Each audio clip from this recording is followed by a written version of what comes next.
Hi friends, இன்றைக்கி வந்து ரொம்ப இம்பார்ட்டண்டான டாபிக் தான் இங்கிலீஷில் பார்க்க போகிறோம். இந்த டாபிக் வந்து எல்லாருக்கும் இன்ட்ரெஸ்ட்டாகவும் ரொம்ப பிடிச்சிருக்கும். ஏன்னா இது வந்து எல்லோரும் வந்து காமனாக யூஸ் பண்ணுவாங்க இங்கிலீஷில். ஸோ அதை தான் உங்களுக்கு வந்து இனி நான் டீச் பண்ண போகிறேன். ஸோ வீடியோ வந்து ஸ்கிப் பண்ணாமல் கடைசி வரைக்கும் பாருங்கள். அப்போ தான் உங்களுக்கு ஒரு பெஸ்ட் அண்டர்ஸ்டாண்டிங் கிடைக்கும் இந்த கான்செப்ட்லேருந்து. இப்போ நீங்கள் அதை கண்டிப்பாக க்ளோஸாக வாட்ச் பண்ணிட்டீங்கன்னா இதுக்கப்புறம் உங்களுக்கு இந்த சென்டென்ஸ் உங்களுக்கு வந்து லைஃப்பில் மறக்கவே மறக்காது. ஓகேங்களா? இது வந்து கொஞ்சம் பொலைட்டாக இருக்கும். நம்ம சஜஷன் பண்ணுறப்போ பொலைட்டாக இருக்கும். ஸோ அதனால் வந்து கண்டினியூ வாட்ச் பண்ணுங்கள். ஸோ நம்ம ஸ்டார்ட் பண்ணலாம். நான் நோட் பண்ணியிருக்கேன் பாருங்கள். தமிழில் வந்து சொல்லுன்னு சொல்லுவோம். இப்போ சஜஷன் பண்ணுவோம்ல, அவங்ககிட்ட சொல்லி அதை செய்ய சொல்லு அப்படின்னு சொல்லுவோம்ல, அந்த மாதிரி சென்டென்ஸில் வந்து நம்ம இந்த மாதிரி வந்து சென்டென்ஸ் வந்து மேக் பண்ணலாம். நான் ஒன் பை ஒன்னாக சொல்கிறேன். அதோட நம்ம ரூட் வேர்டு வந்து என்னன்னா சொல்லு. நம்ம இது வரைக்கும் நம்ம என்ன படிச்சிருப்போம்? சொல்லுன்றது வந்து சே, டெல், இந்த ரெண்டு தான் வந்து நம்ம இங்கிலீஷில் வச்சுருக்கோம் சொல்லு அப்படின்றதுக்கு வந்து. அதே வந்து சே வந்து எப்படி யூஸ் பண்ணுவோம்னா ஒரு சென்டென்ஸோடு முடிஞ்சிடும் சே. ஆனால் சொல்லுன்றதப்போ வித் பர்சனை வந்து நம்ம மென்ஷன் பண்ணுவோம். அதுதான் டெல். ஓகேங்களா? நான் இங்கே வந்து எப்படி மென்ஷன் பண்ணியிருக்கேன்னா ஹாஸ்க். ஓகேங்களா? ரூட் வேர்டு வந்து ஹாஸ்க்கு. நம்ம சென்டென்ஸ் எப்படி மேக் பண்ணோன்னா has plus object plus two plus V1. So இதுதான் நம்மளோட சென்டென்ஸ் ஃபார்மேட்டு. ஸோ ஆஸ்க்ன்றது நம்ம ரூட் வேர்டு. ஆப்ஜெக்ட் நம்மளுக்கு என்னன்னா எது இருக்குன்னா me, you, us, him, her, it, them. ஓகேங்களா? இதுதான் நம்மக்கிட்ட இருக்க ஆப்ஜெக்ட்டு. அது வந்து நம்மளுக்கு தெரிஞ்சது V1. V1 அப்படின்னா என்னன்னா பேஸ் வர்பு. ஓகேங்களா? அது எப்படி அதோட சென்டென்ஸ் வரும்னா பார்த்தீங்கன்னா V V1 go, sleep, write, run, walk, sing. நிறைய இருக்குது. ஆனால் நான் வந்து சும்மா உங்களுக்காக கொஞ்சம் எக்ஸ்பிளைன் பண்ணணுன்றதுக்காக நான் இதை வந்து V1 மென்ஷன் பண்ணி இங்கே காட்டியிருக்கேன். ஓகேங்களா? இதுதான் நம்மளோட சென்டென்ஸ் ஃபார்மேட்டு. ஸோ இதை வச்சு தான் நம்ம வந்து சென்டென்ஸு பை எக்ஸாம்பிள்லாம் பார்க்க போகிறோம். ஸோ ரொம்ப இன்ட்ரெஸ்டிங்காக இருக்கும் இந்த டாப்பிக்கு. சரி பார்க்கலாம். ஃபஸ்ட் ஒன் எக்ஸாம்பிள் பார்க்கலாம். ஃபஸ்ட் ஒன் பார்த்தீங்கன்னு வச்சிங்களேன், நம்ம ரூட்டோட வந்து ஆஸ்க்கு. சென்டென்ஸ் ஃபார்மேட் வந்து ask plus object plus two plus V1. ஓகேங்களா? ஃபஸ்ட் ஒன் வந்து வீட்டிலிருந்து அவனை சீக்கிரமாக வர சொல்லு அப்படின்னு சொல்லுவோம் பார்த்தீங்களா. நான் கிளம்பிட்டேன், அவனை வீட்டிலேருந்து வர சொல்லு அப்படின்னு சொல்லுவோம் பார்த்தீங்களா. அதை எப்படி சொல்லணும் அப்படின்றத நான் போட்டிருக்கேன் பாருங்கள். வீட்டிலிருந்து அப்படின்னா ஃப்ரம் ஹோம், அவனை அப்படின்னா ஹிம், சீக்கிரமாக அப்படின்னா குயிக்லி, வருவதற்குன்னா கம், சொல்லுங்க அப்படின்னா ஹாஸ்க். ஓகேங்களா? இங்கே சொல்லுங்க அப்படின்ற கான்செப்ட் தான் நம்ம படிக்கிறோம். ஓகேங்களா? அதோட சென்டென்ஸ் ஃபார்மேட் இங்கிலீஷில் எப்படி வரும்னு பார்த்தீங்கன்னா ஹாஸ்க் ஹிம், அவங்ககிட்ட சொல்லுங்கள், to come from home quickly, அவனை வீட்டிலேருந்து சீக்கிரமாக வர சொல்லுங்கள் அப்படின்னு சொல்லுவோம் பார்த்தீங்களா.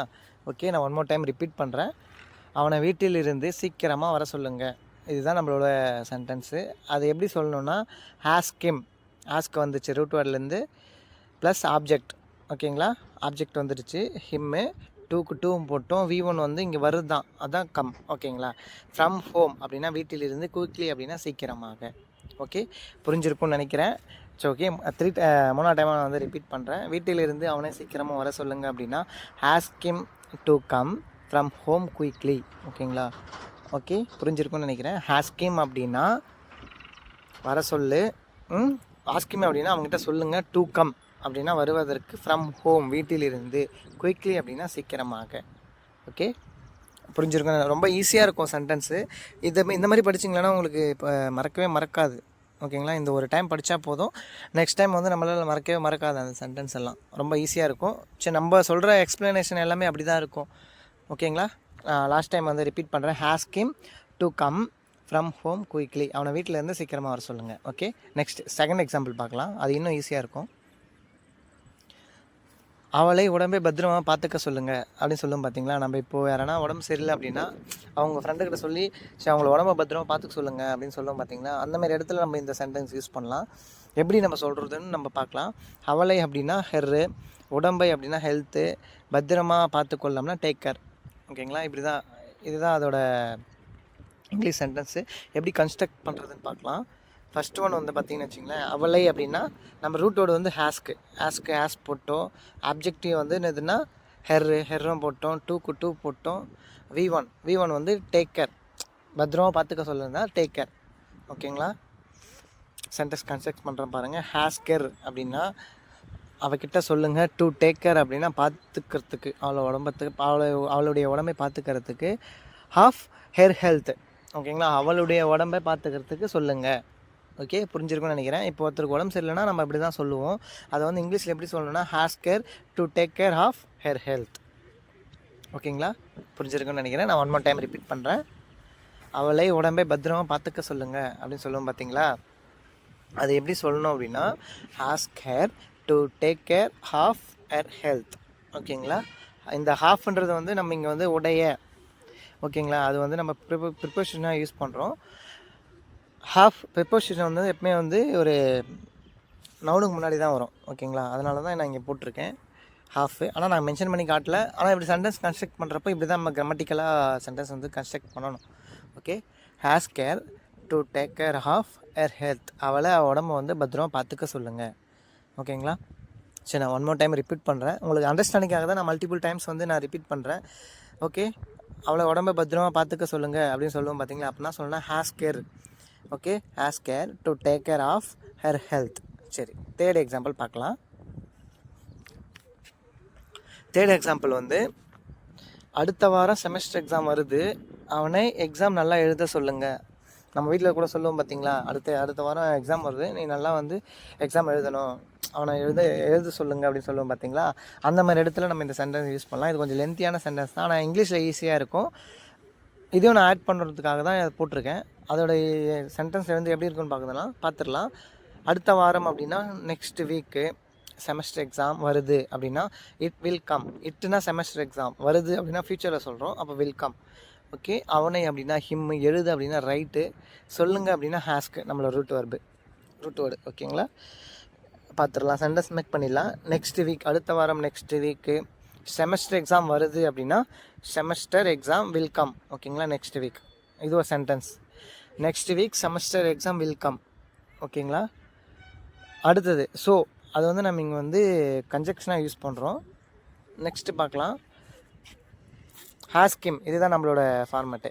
ஓகேங்களா, ask him to write the exam well. Okay, புரிஞ்சிருக்கும்னு நினைக்கிறேன். Next week semester exam will come, so ask him to write the exam well. Okay, 1 more time நான் ரிப்பீட் பண்ணுறேன். அடுத்த வாரம் செமஸ்டர் எக்ஸாம் வருது, அவனை எக்ஸாம் நல்லா எழுத சொல்லுங்கள். இதுதான் நம்மளோட சென்டென்ஸ். இதை வந்து எப்படி கன்ஸ்ட்ரக்ட் பண்ணணும் அப்படின்னா next week semester exam will come, so ask him to write the exam well. ஓகேங்களா, இங்கே நம்ம வெல் தான் போடணும். ஏன்னா நம்ம ஆக்ஷனை பற்றி பேசுகிறப்ப வெல் தான் போடணும், குட் போடக்கூடாது. குட்டு எங்கே வரும் அப்படின்னா ஒரு பொருளோட ஸ்டேட்டஸ் பற்றி பேசுகிறப்போ தான் நம்ம வந்து குட் யூஸ் பண்ணணும். ஓகே, அது நல்லா இருக்கா இல்லையா அப்படின்னு பேசுகிறப்போ இட் இஸ் குட் அப்படின்னு சொல்கிறப்ப தான் நம்ம வந்து குட் யூஸ் பண்ணணும். ஓகேங்களா, இங்கே வந்து வெல் அப்படின்னா இப்போ நான் வந்து எக்ஸாம் ரைட் தான் நம்மளோட வர்பு, அதை வந்து நல்லா செய்யணும் அப்படின்னு சொல்கிறப்போ நம்ம இங்கே வந்து வெல் தான் யூஸ் பண்ணணும். ஓகேங்களா, நெக்ஸ்ட் ஃபோர்த்து போயிடலாம். ஃபோர்த் எக்ஸாம்பிள் பார்க்கலாம். அவளே நல்லா சாப்பிட சொல்லுங்கள். ஓகேங்களா, அவங்கள வந்து நல்லா சாப்பிட சொல்லுங்கள் அப்படின்னு சொல்லுவோம்ல. அவங்க ஹெல்த் ரொம்ப கொஞ்சம் பேட் கண்டிஷனில் இருக்கிறப்ப நம்ம என்ன சொல்லுவோம்னா அவங்க ஹெல்த்தை வந்து பார்த்துக்க சொல்லுங்கள், அவங்கள நல்லா சாப்பிட சொல்லுங்கள் அப்படின்னு சஜெக்ஷன் பண்ணுவோம்ல. அந்த மாதிரி இடத்துல தான் நம்ம இந்த மாதிரி சென்டென்ஸ் வந்து எப்படி சொல்லுவோன்னு பார்க்கலாம். ரொம்ப ஈஸியாக இருக்கும். அவர்களே அப்படின்னா தெம்மு, நல்லா அப்படின்னா வெல், சாப்பிட அப்படின்னா ஹீட்டு, சொல்லுங்கள் அப்படின்னா ஹாஸ்க்கு. ஓகேங்களா, இங்கே நம்ம நார்மலாக எப்படி சொல்லலாம்னா tell them to heat well அப்படியும் சொல்லலாம். அது வந்து ரொம்ப பொலைட்டாக இருக்காது. ஓகேங்களா, அதனால தான் நம்ம டெல் சே அப்படின்றதுக்கு பதிலாக நம்ம ஹேஸ்க்கு சொல்கிறோம். ஓகேங்களா, சரி, ஃபார் எக்ஸாம்பிள் அவங்ககிட்ட சாரி சொல்லுங்கள் அப்படின்னா சே சாரி அப்படின்னு சொல்லலாம். அது வந்து ஸ்ட்ரைட்டாக இருக்கும். ஓகேங்களா, ஹேஸ் சாரி அப்படின்னா அது கொஞ்சம் பொலைட்டாக இருக்கும். இதுதான் டிஃப்ரெண்ட்டு. இதுக்கப்புறம் உங்களுக்கு இது லைஃப்பில் மறக்காது இந்த மாதிரி படிச்சிங்கன்னா. சரி, நான் 1 more டைம் நான் ரிப்பீட் பண்ணுறேன். அவர்களை நல்லா சாப்பிட சொல்லுங்கள் அப்படின்னா as them to heat well. ஓகேங்களா, அவங்கள நல்லா சாப்பிட சொல்லுங்கள் அப்படின்னா as them to heat well. அவங்களை நல்லா சாப்பிட சொல்லுங்கள். ஓகேங்களா, இதை வந்து நான் 1 more டைம் ரிப்பீட் பண்ணுறேன். ஆஸ்க் அப்படின்னா சொல்லுங்கள், தெம் அப்படின்னா அவர்களை, டு ஹீட், டு வந்து இக்கு. ஓகேங்களா, ஹீட்னா சாப்பிடுவதற்கு, நன்றாக சாப்பிடுவதற்கு அவர்களிடம் சொல்லுங்கள் அப்படியே சொல்லுவோம் பார்த்தீங்களா. அதுதான் இது உங்களுக்கு புரியும்னு நினைக்கிறேன். இது ரொம்ப ஈஸியான சென்டென்ஸ் தான். இதேமாதிரி வந்து நீங்கள் மல்டிபிள் டைம்ஸ் வந்து நீங்கள் எக்ஸாம்பிள் வந்து உங்கள் மனசுக்குள்ளேயே பேசி பார்க்கணும். ஏன்னா ப்ராக்டிக்ஸ் வந்து ரொம்ப important to achieve our level, our goal, our destination, our dreams extra anything. Okay, practice நம்ம தினமும் ஒரு வேலையை செய்கிறப்ப தான் நம்ம வந்து நம்மளோட கோலை வந்து அச்சீவ் பண்ண முடியும். ஓகேங்களா, அதுக்காக தான் வந்து நான் என் வீடியோவில் வந்து எப்போவுமே வந்து ஆக்ஷன் வெர்ப் தான் மென்ஷன் பண்ணுவேன். ஓகேங்களா, சரி, 5th ஒன் பார்க்கலாம். அது இன்னும் கொஞ்சம் நல்லாவும் இருக்கும், ஈஸியாக இருக்கும். 5th ஒன் பார்க்கலாம். 5th ஒன் பார்த்தீங்கன்னு வச்சுங்களேன், பைக்கில் போகும்பொழுது அவனை ஹெல்மெட் போட சொல்லுங்கள். சஜஷன் பண்ணுவோம்ல, பைக்கில் போகிறப்போ அவனை ஹெல்மெட் போட்டுன்னு போக சொல்லு அப்படின்னு சொல்லும் பார்த்தீங்களா, அந்தமாதிரி இடத்துல இந்த சென்டென்ஸ் நம்ம யூஸ் பண்ணலாம். எப்படின்னா, பைக்கில் அப்படின்னா பைக்கு, போகும்பொழுது அப்படின்னா வயல் கோயிங், போட அப்படின்னா விஹர், சொல்லுங்க அப்படின்னா ஹாஸ்க். போட நம்ம தமிழில் வந்து போடன்னு தான் சொல்லுவோம், ஆனால் அதோட தூய தமிழ் சொல்லுவாங்கள்ல, அவனை அணிய சொல்லு அப்படின்னு சொல்லுவோம்ல, அணியே அப்படின்னா வியர். ஓகேங்களா, நான் சென்டென்ஸ் கன்ஸ்ட்ரக்ட் பண்ணுறேன் பாருங்கள். ஹாஸ்கிம் சொல்லுங்கள். ஓகே, டு வியர் போடுவதற்கு, எதை போடுவதற்கு, ஹெல்மெட்டை, த ஹெல்மெட். வயல் கோயிங், ஓகேங்களா, வயல் கோயில்னால் போகும் பொழுது, த பைக். ஓகேங்களா, புரிஞ்சிச்சிங்களா? இது வந்து வயல் அப்படின்றது வந்து ப்ரிப்போசிஷன் வந்து எப்பவுமே நான் சொல்லியிருக்கேன், லாஸ்ட் வீடியோ கூட நான் போஸ்ட் பண்ணேன். ப்ரிப்போசிஷன் வந்து always comes in front of the noun. ஓகேங்களா, நவுனுக்கு முன்னாடி தான் ப்ரிப்போசிஷன் வரும். அதனால் இங்கே வந்து கோன்றது நம்மளுக்கு எல்லாருமே தெரியும், வேர்பு. ஓகேங்களா, இதில் உங்களுக்கு வந்து இந்த நான் சொல்லத்துக்கு நான் ஆசைப்பட்றேன். ஏன்னா கோ அப்படின்னா வர்பு, நீ வர்பு கூட எப்போ ஐஎன்ஜி ஃபார்ம் சேர்க்குறீங்களோ அது வந்து நவுனாக மாறிடும். ஓகேங்களா, இதை வந்து கம்பல்சரியாக நீங்கள் மைண்டில் வந்து பை ஹார்ட் பண்ணி வச்சுக்கோங்க. ஸோ ஒன் மோர் டைம் நான் வந்து ரிப்பீட் பண்ணுறேன். பைக்கில் போகும்பொழுது அவனை ஹெல்மெட் போட சொல்லுங்கள் அப்படின்னு நம்ம சொல்லுவோம். பைக்கில் அப்படின்றது வந்து இங்கே வந்து நான் பைக்குன்னு தான் கொடுத்துருக்கேன். போகும்பொழுது அப்படின்னா வயல் கோயிங், போட அப்படின்னா வியர், சொல்லுங்கள் அப்படின்னா ஹாஸ்க். ஓகே, எப்படி கன்ஸ்ட்ரக்ட் பண்ணலான்னு பாருங்கள். ஹாஸ்கேம் அவங்ககிட்ட சொல்லுங்கள் டு வியர் த ஹெல்மெட் வயல் கோயிங் த பைக். ஓகேங்களா, பைக்கில் போகும்பொழுது அவனை ஹெல்மெட் போட சொல்லுங்கள். ஓகேங்களா, இதுதான். அங்கே நீங்கள் டெல் தம்மா போடலாம், சே அப்படின்னா போடலாம். ஆனால் இங்கே வந்து நம்ம வந்து என்ன பண்ணோன்னா ஹாஸ்கிம் அப்படின்னு போட்டிங்கன்னா கொஞ்சம் அட்வான்ஸாக இருக்கும். அப்போ மறுத்தவங்க வந்து உங்ககிட்ட பேசுகிறப்போ, அடுத்தவங்க வந்து உங்ககிட்ட பேசுகிறப்போ நீங்கள் ஈஸியாக அண்டர்ஸ்டாண்ட் பண்ணலாம். சரி, ஹாஸ்கன்னா நம்ம டெல்லுன்னு தான் சொல்கிறாங்க அப்படின்னு. ஓகேங்களா, 6th ஒன் எக்ஸாம்பிள் பார்க்கலாம். 6th, அவனை ஒழுங்காக இருக்க சொல்லுங்கள், இல்லை என்றால் நான் அவனை அடிப்பேன். ஓகேங்களா, இது எல்லாருமே நம்ம நார்மல் லைஃப்பில் நம்ம எல்லாம் யூஸ் பண்ணுவோம். அவனை ஒழுங்காக இருக்க சொல்லி, இல்லைன்னா அவனை அடிப்பேன் செய்வான் அப்படின்னு சொல்லும் பார்த்தீங்களா. சரி, அதனால் இந்த மாதிரி நம்ம பேசிக்காக நம்ம நார்மலாக பேசுகிற சென்டென்ஸ் எடுத்துன்னு வந்தது தான் நம்மளால் இந்த சென்டென்ஸ் வந்து லைஃப் ஃபுல்லாக மறக்காது அப்படின்றதுக்காக தான் இந்த சென்டென்ஸ் நான் ஆட் பண்ணியிருக்கேன். இந்த ஒரு சென்டென்ஸ் மட்டும் உங்களுக்கு அண்டர்ஸ்டாண்ட் ஆகிடுச்சுன்னா இதுக்கப்புறம் நீங்கள் எங்கே வேணாலும் இந்த கான்செப்டில் நீங்கள் உங்களால் பேச முடியும். சரி, ஓகேங்களா, கன்ஸ்ட்ரக்ட் பண்ணுறோம் பாருங்கள். அவனை அப்படின்னா ஹிம்மு, ஒழுங்காக இரு அப்படின்னா பிஹேவியரில் வரும் பிஹேவியர். ஆனால் நம்மளோட வெர்பு பார்த்திங்கன்னா பிஹேவ். ஓகேங்களா, நெக்ஸ்ட்டு இல்லை என்றால் அதர்வைஸ். நான் அப்படின்னா ஹை, அடிப்பேன் அப்படின்னா வில் பீட். ஓகே, ஃப்யூச்சரில் சொல்கிறேன், அடிப்பேன் அப்படின்னா ஃப்யூச்சர், வில் பீட். ஓகேங்களா, கன்ஸ்ட்ரக்ட் பண்ணிடலாமா. ஹாஸ்கிம் ஓகேவா, அவங்ககிட்ட சொல்லுங்கள் அப்படின்னு சொல்லணும்ல. ஹாஸ்கிம் டு பிஹேவ் ப்ராப்பர்லி. ஓகேங்களா, அவனை ஒழுங்காக இருக்க சொல்லுங்கள். ஹாஸ்கிம், அவனை சொல்லுங்கள், அவகிட்ட சொல்லுங்கள், அவர்கள்கிட்ட சொல்லுங்கள், அதுக்கிட்ட சொல்லுங்கள். அப்படி சொல்கிறப்பெல்லாம் வந்து நம்ம இந்த மாதிரி தான் பேசணும். Otherwise I will beat him, நான் அவனை அடிப்பேன், இல்லை என்றால் நான் அவனை அடிப்பேன். ஓகேங்களா, சரி, நான் ஒன் மோர் டைம் நான் ரிப்பீட் பண்ணுறேன். அவனை ஒழுங்காக இருக்க சொல்லுங்கள், இல்லை என்றால் நான் அவனை அடிப்பேன். Ask him to behave properly, otherwise I will beat him. Ask him to behave properly, otherwise I will beat him. ஓகேங்களா, ஓகே. நான் இனி அப்கமிங் வீடியோஸில் வந்து டென்சஸ் தான் எடுக்க போகிறேன். என்னோடய வியூவர்ஸ்க்கெல்லாம் வந்து டென்சஸ் வந்து ரொம்ப இம்பார்ட்டண்ட்டு. அதை ஒரு வாட்டி படிச்சிட்டிங்களான்னா உங்களால் மறக்காது. அந்த மாதிரி எடுக்க போகிறேன், 1 by 1. ஸோ என் சேனல் நீங்கள் தான் ஃபஸ்ட் டைம் வரீங்கன்னா வீடியோ கொஞ்சம் லைக் பண்ணுங்கள், அப்போ தான் எல்லாேருக்கும் ஷேர் ஆகும். அதே போல் வந்து சப்ஸ்கிரைப் பண்ணி வச்சுக்கோங்க. என் வீடியோ நிறைய பேர் பார்க்குறாங்க, ஆனால் சப்ஸ்கிரைப் பண்ண மாட்டாங்க. So please subscribe. ஓகே, சரி, 7th போகலாம். ஸோ 7th எக்ஸாம்பிள் வந்து நான் உங்களுக்கு வந்து ஹோம்ஒர்க் தரலான்னு பார்க்குறேன். இது வரைக்கும் 6 எக்ஸாம்பிள் பார்த்துருக்கோம், உங்களுக்கு அண்டர்ஸ்டாண்ட் ஆகிருக்கும்னு நான் நம்புகிறேன். ஸோ 7th எக்ஸாம்பிள் வந்து ரொம்ப ஈஸியாக தான் கொடுத்துருக்கேன். அவனை நல்லா தூங்க சொல்லுங்கள். இது வரைக்குமே உங்களுக்கு அண்டர்ஸ்டாண்ட் ஆகிடுச்சுன்னா இது ஈஸியாக உங்களால் பேசிட முடியும். ஓகேங்களா, சஜெக்ஷன் பண்ணுற இடத்துல நம்ம இதை யூஸ் பண்ணணும். ஓகேங்களா, நம்மளோட ரூட் வேறு மறக்கூடாது. Has plus object plus 2 + V1 இது அப்படியே மைண்டில் ஏற்றிக்கிங்க. ஓகேங்களா, இதான் உங்களுக்கு ஹோம்ஒர்க்கு. ஆமாம், உங்களோட ஆன்சரை வந்து எனக்கு கமெண்ட்டில் சொல்லுங்கள். ஓகேங்களா, ஒன் மோர் டைம் நான் ரிப்பீட் பண்ணுறேன். சரி, இது எப்படி வரும்னு உங்களுக்கு ஆன்சர் இப்போ இது வரைக்கும் உங்களுக்கு அண்டர்ஸ்டாண்ட் ஆகிடுச்சுன்னா உங்களுக்கு ஈஸியாக நீங்கள் கன்ஸ்ட்ரக்ட் பண்ணிடலாம். நான் உங்களுக்கு சொல்கிற ஒரே ஒரு சஜெக்ஷன் அப்படின்னா, நீங்கள் வந்து மல்டிபிள் டைம்ஸ் வந்து ப்ராக்டிக்ஸ் பண்ணணும். ஓகேங்களா, ப்ராக்டிக்ஸ் தான் ரொம்ப இம்பார்ட்டண்ட்டு.